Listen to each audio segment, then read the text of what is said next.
everyone students of TLH second semester, Harokan staff. I from Beni Prasad Singh Sombansi PG College, Bharokhan Patti, Pratapgarh. Welcome to you all students as well as candidates. Good morning, how are you? पिछली video में जहाँ तक आपके संज्ञान में है कि मैं नंबर का अध्ययन कर रहा था। हम लोग नंबर का अध्ययन कर रहे थे, उसी के आगे उसी की कड़ी में इसका डिस्कस करेंगे। जहाँ तक पढ़ाया गया है उसी के आगे हम डिस्कस करेंगे, है कि नहीं। अगला नियम ये है, जहाँ से हम पढ़ा रहे हैं उसी के नेक्स्ट वीडियो डिस्कस करेंगे। ये है नंबर का अध्ययन कर रहे हैं। अगला नियम ये है एब्स्ट्रैक्ट और मटेरियल नाउन। एब्स्ट्रैक्ट एंड एवं मटेरियल नाउन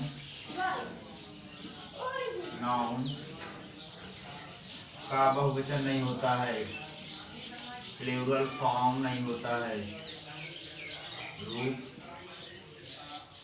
नहीं होता है।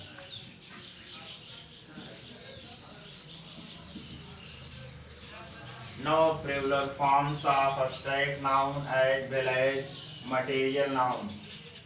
abstract noun और material noun का बहुवचन नहीं होता है। abstract noun जहाँ तक आप जानते हैं, नाउन 5 प्रकार के होते हैं: proper noun, common noun, collective, material और abstract नाउन।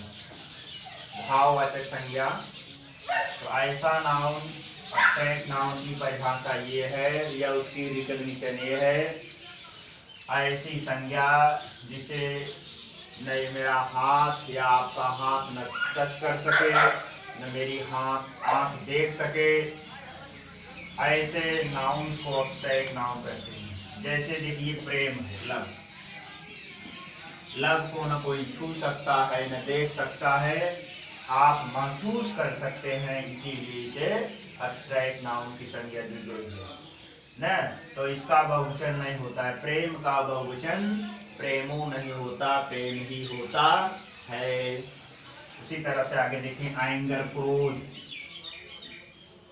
इसका भी बहुवचन नहीं होगा। क्रोध को क्रोधो नहीं कहा जाता है, क्रोध को क्रोध ही कहते हैं। इसलिए आगे आप डिस्कस करेंगे। जैसे सिंपैथी,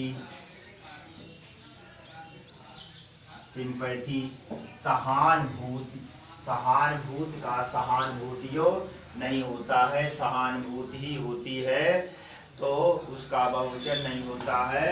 अर्थात एब्स्ट्रैक्ट नाउन का बहुवचन नहीं होता है। मटेरियल नाउन में जैसे टिन है, टिन, जैसे व्हीट है, गेहूँ, गेहूँ को गेहूँ नहीं कहेंगे, गेहूँ ही कहेंगे, या ढेर सारे गेहूँ पैदा जैसे बोलते हैं।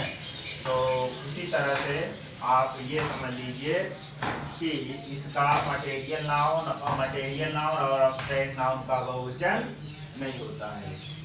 जहाँ तक आपको समझ में आई होगी, यदि समझ में आई है तो हम आगे डिस्कस करेंगे। आगे क्या है, आगे डिस्कस करने आगे क्या है देखिए।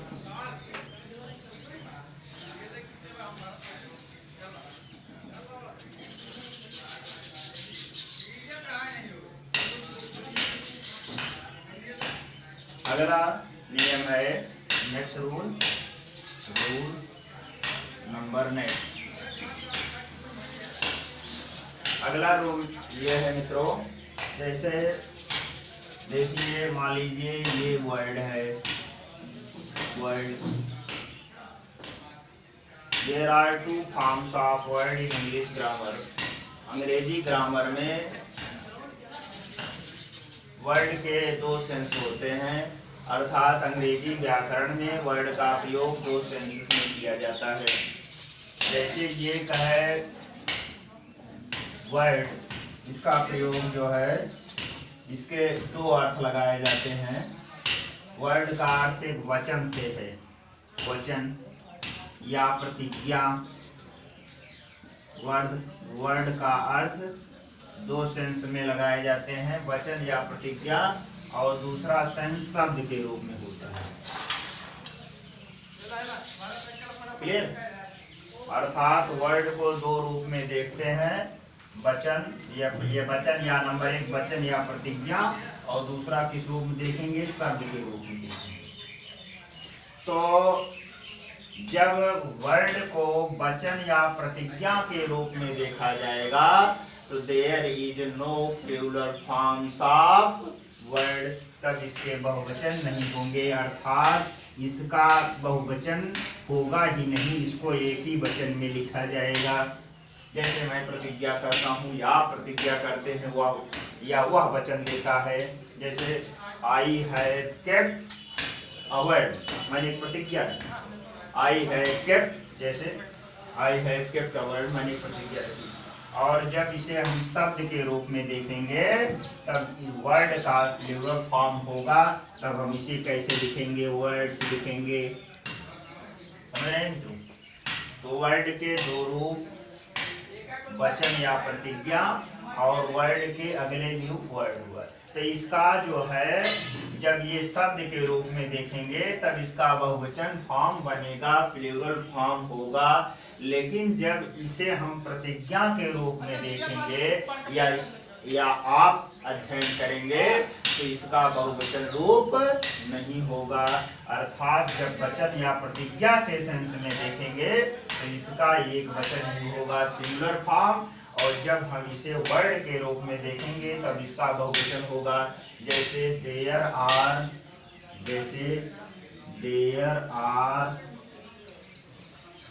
5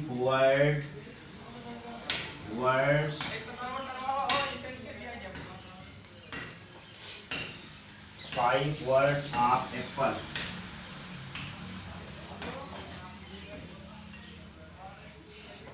ठीक है नहीं? समझ रहे हैं? देखिए there are 5 words of apple। अब इस एप्पल रूपी वर्ड में, एप्पल रूपी शब्द में 5 वर्ड हुए, तो इसका बहुवचन हुआ, लेकिन इसका बहुवचन नहीं होगा। अर्थात जब हम इसे, फिर से ध्यान दीजिएगा, फिर से क्लियर कीजिए, वर्ड के दो सेंस होते हैं, दो अर्थ होते हैं, एक वचन प्रतिज्ञा और दूसरा शब्द। जब हम इसे वचन या प्रतिज्ञा के रूप में देखेंगे तो इसका बहुवचन रूप नहीं होगा, एक ही रूप होगा। जब हम इसे शब्द के रूप में देखेंगे तो इसका एक वचन और बहुवचन दोनों होगा। अर्थात इसके बहुवचन बनेंगे, जैसे एप्पल रूपी वर्ड में, ये तो गलत हो गया। जैसे there are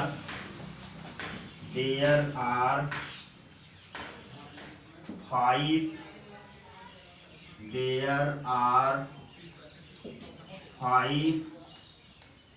words of this sentence। Sorry, गलत हो गया था,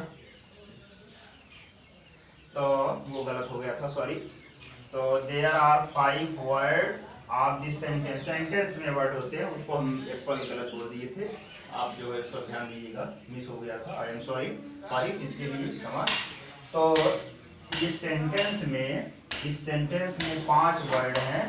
तो वर्ड को, क्योंकि शब्दों के समूह को वर्ड कहते हैं, सेंटेंस में वर्ड होता है, इसको लेटर बता दिए थे। तो बात समझ में आई कि नहीं? क्या समझ में आई? फिर से ध्यान दीजिएगा, वर्ड के दो अर्थ होते हैं, दो रूप होते हैं, ये सिंगुलर में, वचन या प्रतिज्ञा के सेंस में, दूसरा शब्द के सेंस में। जब हम वचन या प्रतिज्ञा के रूप में देखेंगे तो उसका बहुवचन नहीं होगा, जब हम उसे शब्द के रूप में देखेंगे तो उसका बहुवचन होगा। क्लियर? चलिए आगे अगला देखिए।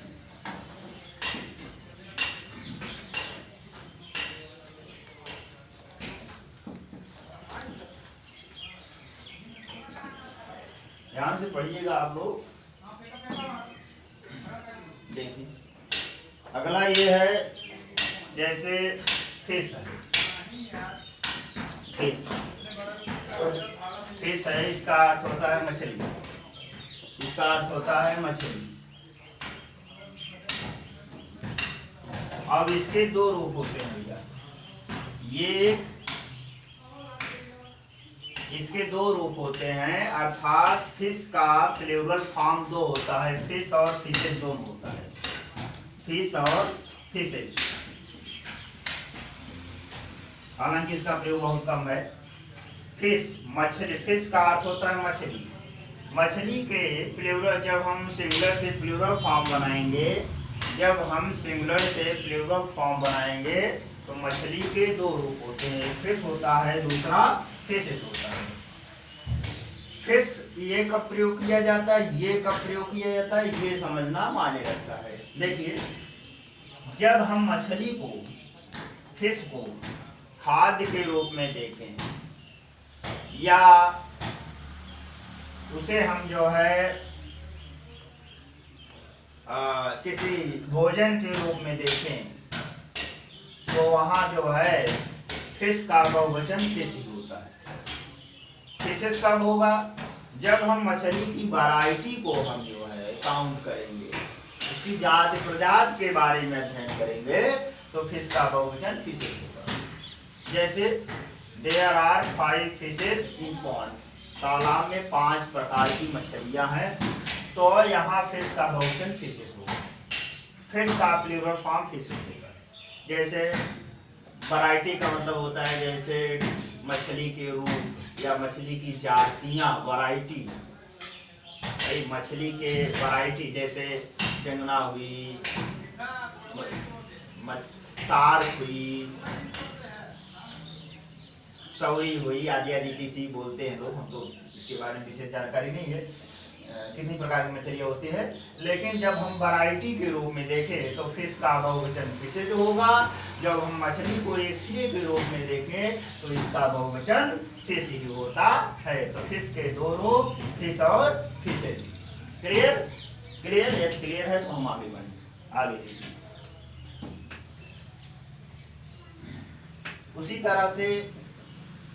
तरह से एक अगला वर्ड है, उसका नाम है क्लॉथ। जैसे देखिए क्लॉथ, अब इस क्लॉथ के दो सेंस होते हैं। जब हम क्लॉथ को सिंगुलर से प्लूरल बनाएंगे तो हम इसके दो रूप होते हैं। जहाँ क्लॉथ का मतलब होता है कपड़ा, क्लॉथ का मतलब होता है कपड़ा। अब इस क्लॉथ के दो रूप हुए सिंगुलर से प्लूरल बनाने में, एक तो हुआ क्लॉथ, CLO क्लास, और एक हुआ क्लास, एक हुआ क्लास, दूसरा क्लास। क्या